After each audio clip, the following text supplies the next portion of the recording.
Hello, everybody. My name is Thomas Deus. I'm the Associate Dean of Students here at Southern Miss. Our contact information for the Dean of Students office is right down here. I'm going to jump right into our CARES process and our academic concern process. So, on the Dean of Students website, you can see the CARES tab here. You click on it, and this is where you get to submitting a report. So what do we want to report? Students that are concerning, whether it's a concern of threat to themselves or a threat to others. So a threat to themselves could mean they're homesick, and they're just depressed and sad, or it could be something extreme like suicide ideation.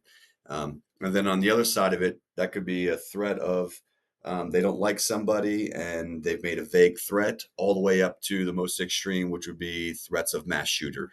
So we're going to submit a CARES report in these situations. Now, if it is an emergency, there's an imminent threat to a person or some other persons, you're going to want to call 911.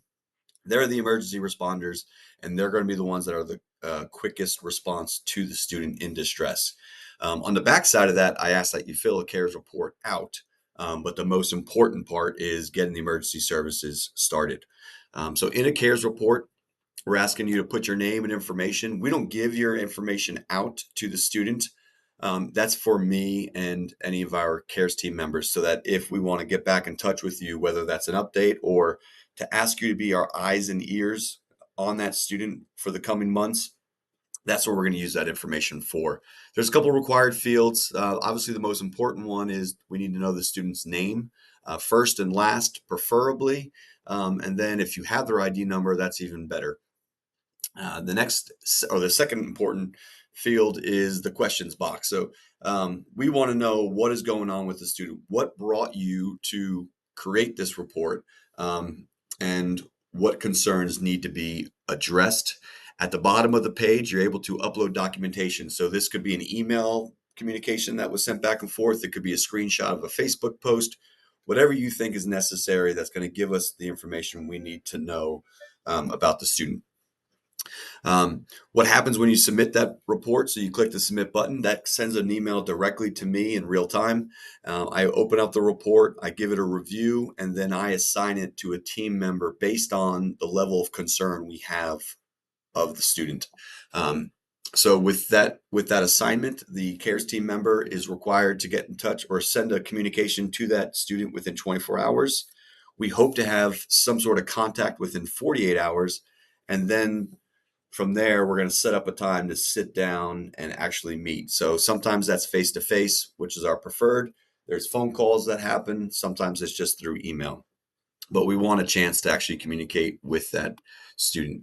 Um, from there, we find out what the issues are. We hear from them what they believe the issues are, and then we make a determination of what resources could possibly assist them to get through whatever issue that they are facing.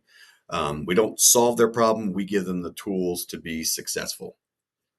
And then from there, we do follow up. So whether that's the next day, whether that's a week from now, or 3 or 4 times throughout the semester, we just check in with them. So the next form that we want to talk about is our academic concern reporting form that's found on the Student Success website.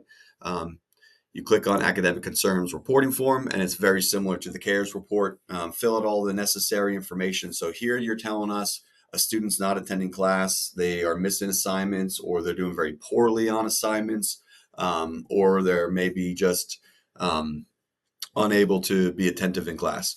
You're going to send us that information. That's going to go to Ashley Burnside, and then she's going to connect with the student to try to give them coaching techniques um, on improving whatever issues that they're having. So whether that's time management, study skills, maybe tutoring sessions, anything to help them get back on track and be successful in the classroom. A lot of the times, it's basically teaching them how to communicate with an instructor. So again, if you have an academic concern, that goes to this form. Now, if you're unsure, whether it's a academic concern or a CARES concern, just submit it as a CARES report. That will come to me. I'll realize where it needs to go, and I'll send it to Ashley if needs be. I'll keep it as a CARES report. Or if it's a Title IX issue, I'll send it over to Kristen and Kira in Title IX office. So um, never sit there and question, just sort of submit it as a CARES and it'll get to the appropriate office. Again, if you have any questions, feel free to contact us. The CARES team or CARES webpage has information about who's on the team, has more information about what to report, et cetera, a little bit about our CARES process. So feel free to let us know if you have any questions, and we'll be happy to respond.